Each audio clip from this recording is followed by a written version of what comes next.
Mr. Strong by Roger Greaves. This is the story of Mr. Strong. Mr. Strong is the strongest person in the whole wide world. The strongest person there ever has been, and probably the strongest person there ever will be. He is so strong, he got the whole in bed, and I am borrowing his bear, and he could tie knots to it. Mr. Strong is so strong, he can throw a cannonball as far as you or I can throw a tennis ball. Mr. Strong is so strong, he can hammer nails into a wall just by tapping them with his fingers. Strong by name and strong by nature.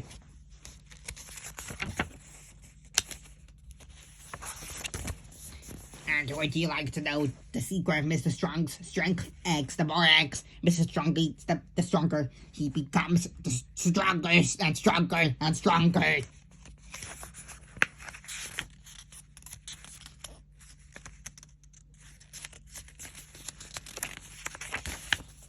Anyway, this story is about a funny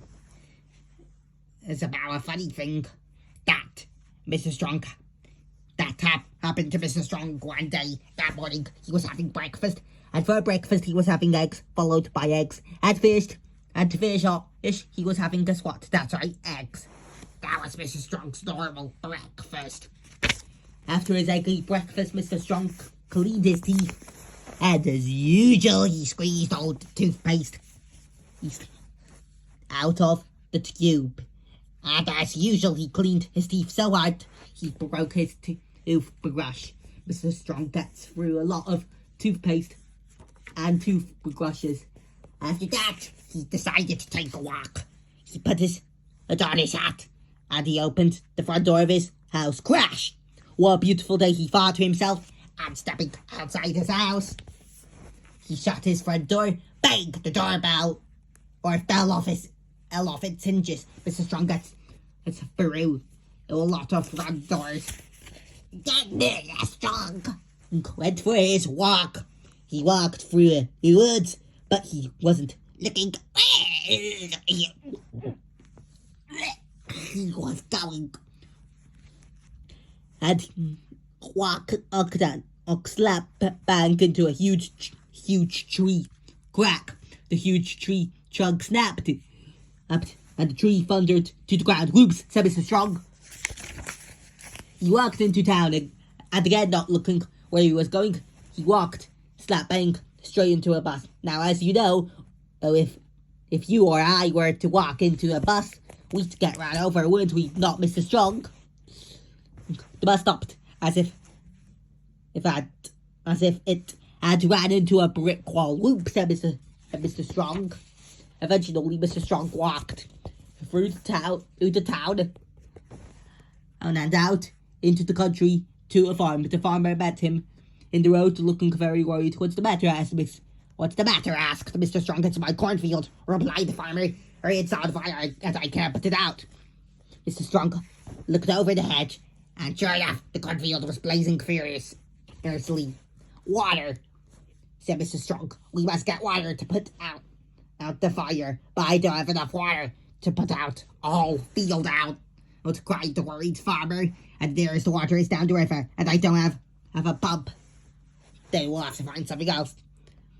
To carry the water, replied Mr. Strong. Is that your barn? He asked the farmer, pointing to a barn in another field. Yes, I was going to put my coordinates, said the farmer, but can I use it? asked Mr. Strong. Yes, but, replied the perplexed farmer. Mr. Strong walked over to a barn, and then you do know what he did. He picked it up. He picked up the barn. The farmer couldn't believe his eyes. Then Mr. Strong buried him. Carried the barn over his head. Out to the river. Then he turned the barn upside down. He lowered it into the river so that it filled up with water. Then, this shows how strong Mr. Strong is. He picked it up and carried it back to the blazing cornfield. Mr. Strong emptied the upside down barn full of water over the flames. Sizzle, sizzle, splutter, splutter. 1 minute the flames were leaping into the air. The next minute they'd gone.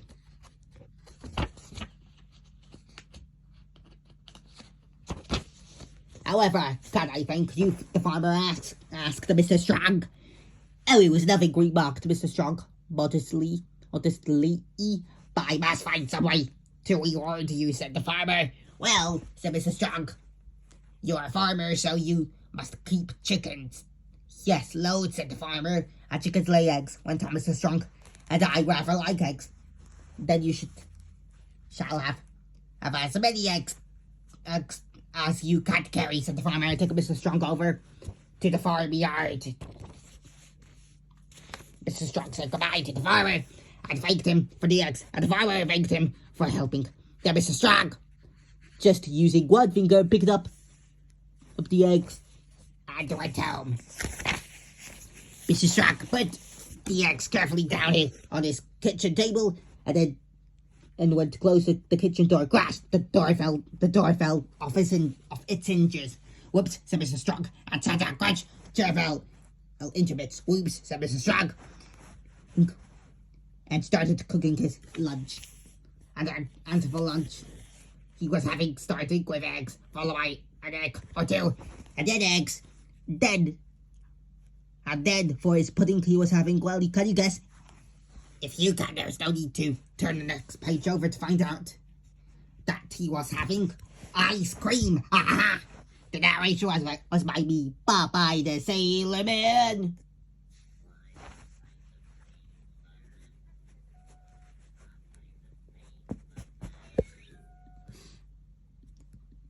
I'm shocked at the finish, cause I eat my spinach. I'm Popeye the Sailor Man. Don't forget to subscribe and treat. Don't forget to subscribe and GG.